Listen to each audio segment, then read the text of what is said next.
Without a steady flow of leads coming into your business, you don't have a business. Today I want to share with you 7 lead generation strategies for realtors that everybody ought to be using.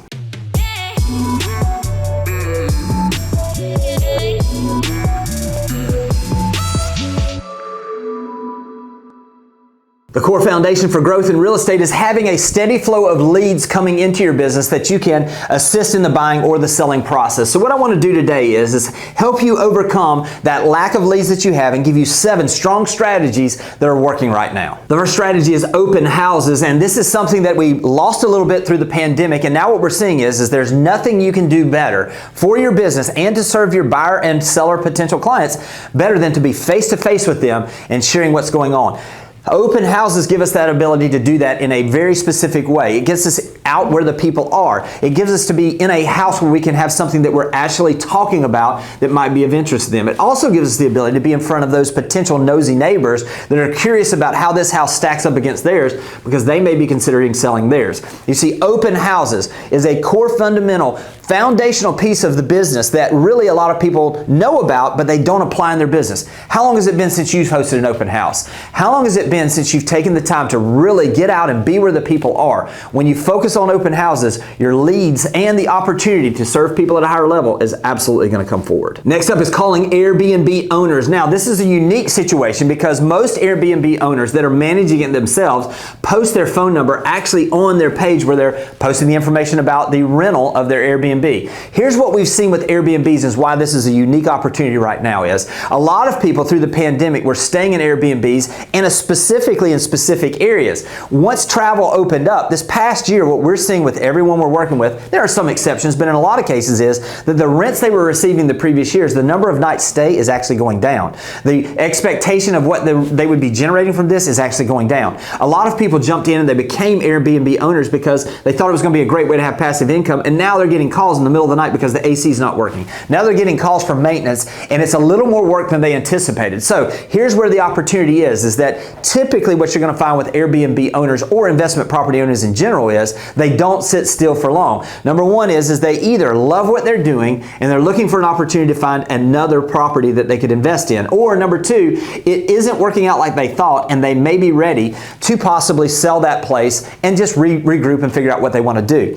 The good news is those folks that started doing Airbnbs that had properties they bought about 2 years or more ago, they've got a tremendous amount of equity. They have an opportunity to get out of that property and to make the headaches go away and to cash in on the profits that they were thinking they were going to make on the nightly stays. Now they've made it on the capital appreciation in a lot of cases. The other thing that we can do is by reaching out to them and adding value, and just basically this is the way the call goes. Hey, this is Jimmy Burgess with Berkshire Hathaway Home Services, Beach Properties in Florida. I saw where you've got your place for rent on VRBO or on Airbnb at this place. Just curious if you still love your place. And then just be quiet. They say, oh yeah, we're doing great with it. Great, I don't blame you. Hey, most people that are doing great with one are possibly looking for another one. Have you guys been considering buying another rental property? And then when they say yes or they say no, we're going to do something in about a year, now you've got someone that you can keep in touch with, now you can add value to, and you've got a potential buyer. And if they say no, this has actually kind of been a nightmare.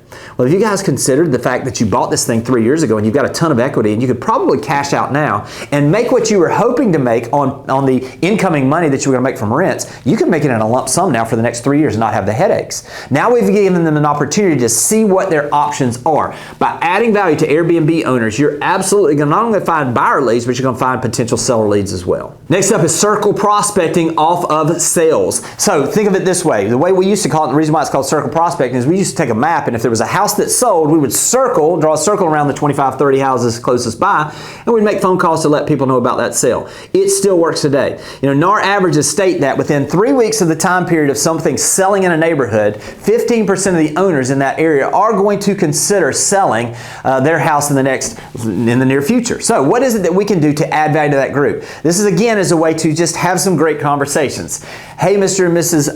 Homeowner, this is Jimmy Burgess with Berkshire Hathaway Home Services, Beach Properties in Florida. Not sure if you saw, but we just sold the place 4 doors down from yours, and it actually moved the market a little bit. I'm just curious if you saw the details of that sale. No, what was it? Well, actually it sold. We were able to sell that place in 7 days. We were actually able to get a full price offer on that, and it sold for this, and at an average price per square foot based on your square footage that I'm seeing in the tax rolls, that means that your house is in the range, give or take, of this range now. It really has a help to value. Just checking to let some of the owners know. And also, What are your guys' plans long term for your house? Is it something that you guys are going to be in forever, or is there a time frame when you might be looking at making a move somewhere else? You see, when we start having these conversations, we begin to uncover opportunities. It's also a great time to go into this not looking for a listing, not looking for a sale, just give value. When you just give value, and the main goal is to get an email address so that you can stay in touch with them and that you continue to add value and you get an opportunity, not if, but when they decide to sell their house. That's what we're looking for to do in this.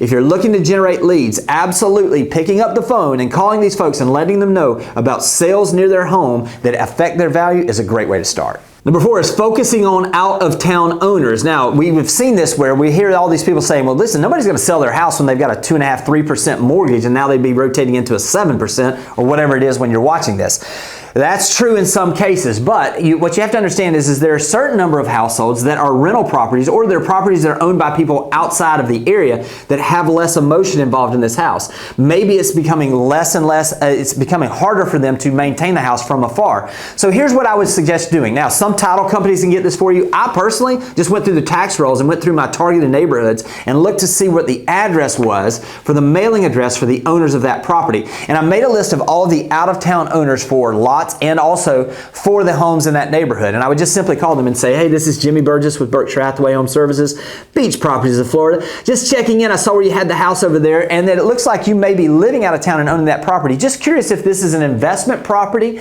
or something that you're using as a second home. Also, just curious what your future plans are for it. You know, the values have gone up dramatically. You probably have a ton of equity. I'd be glad to give you a free, no obligation updated value if that's something that would help you out a little bit. Again, we're just beginning to add value to people in a way that gives us the ability to begin to build relationships. And when you're out there and you're in the ocean, so to speak, you will absolutely get opportunities to catch waves. You'll be amazed if you make enough calls how many times you'll call and say, it's funny that you just called. We were just talking about this last week, that we probably ought to be getting an idea of what the value is and considering getting this place sold. When you take action, you can absolutely expect to see a reaction from the market. Take the time to make calls to these out-of-town owners, and I promise you're going to get results. Next up is dig on dirt. So what I mean by this is don't just focus on houses. I built my business, and a number of the people that are very successful in our office built their business on identifying lots that were owned by individuals that were out of town. Again, I talked about calling out-of-town owners, but we talked about that it doesn't have as much emotion. They're not tied to that place because they're not living in the house. Dirt is even better. Land is even better. Lots are even better. And here's the play with this. What we have the opportunity with these out-of-town landowners is just to call and say, hey, I noticed that you owned this lot in whatever neighborhood it's in. Just curious what your plans are for that lot. Oh, we're planning to build in 2 years. Now, if they say that, build a relationship with a local builder that might be willing to give you a referral fee for referring them someone that might want to build. Have you talked to a local builder? I'd love to introduce you to a couple of builders here that I trust if you'd like to talk to someone.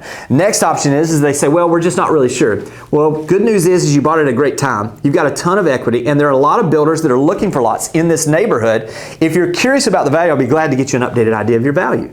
Again, we're building a relationship. Or they may say, hey, we're just not really sure, but we think that we want to buy a place closer to our kids, so we're probably going to consider selling this lot in the next year. Now you've got a listing opportunity. Now here's another play. If you're wondering how to do these, because these give you an opportunity to possibly sell these and get both sides of these things. When you get a lot that someone is interested in selling and you list that lot, first thing you should do is call the owners on both sides of the lot and behind it, because a lot of times what we're going to do with that call is we're just simply going to say, hey, I'm getting ready to put the lot that butts up to yours on the market.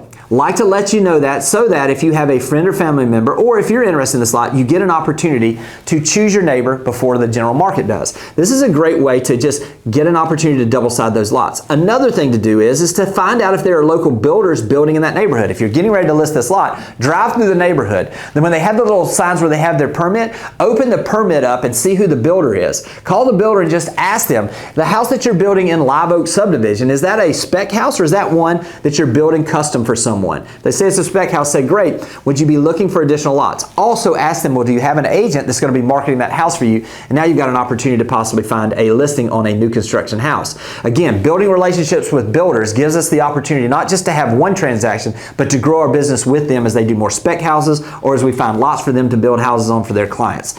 Digging dirt is a great way to not just generate leads, but to grow your business over time that builds relationships that help you build something that's bigger than you could ever imagine. imagine. Next up is calling for sale by owners, or specifically expired listings that are 6 to 18 month old, and that can include cancellations as well. Now, the reason why I like this group is they've raised their hand and said that they wanted to sell, they just haven't had the right agent, or they just don't see the value yet of the agent. So now is an opportunity for us. I'm gonna start with FSBOs. The first thing we can do with FSBOs is develop a program where you give them value.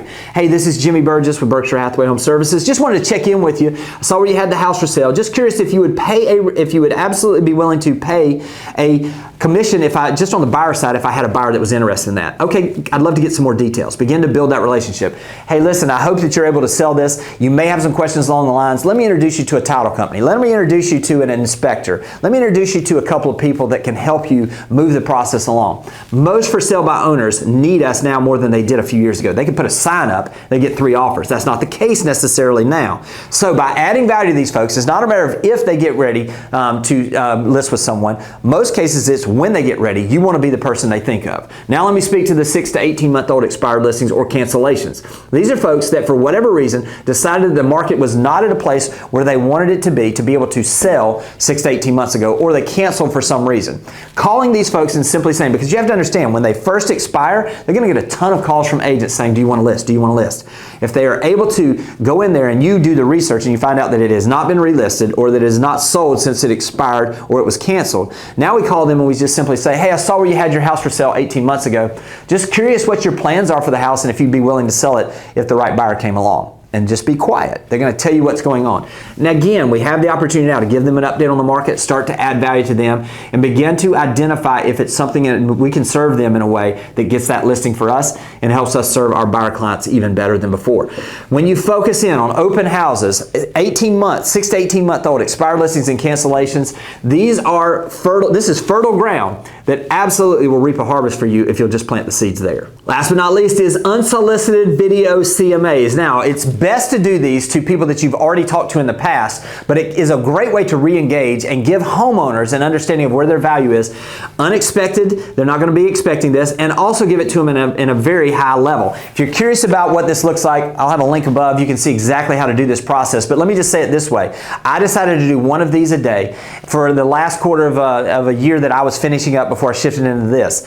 I did 72 of these over that 3-month period, and I ended up generating over $11 million in listings for that. I also ended up selling over $9 million worth of those listings because we didn't sell everything back then that we listed, but it gave me an opportunity to add value in a way that was different. I recorded my screen, I went through and talked to them about what their value was, I showed them the comps, and I prompted them that if they had additional questions, give me a call. I didn't ask them if they wanted to list, but I absolutely gave value when it was unexpected. When you give value unexpected, there will be times in the future when it's going to come back to you when you don't least expect it as well.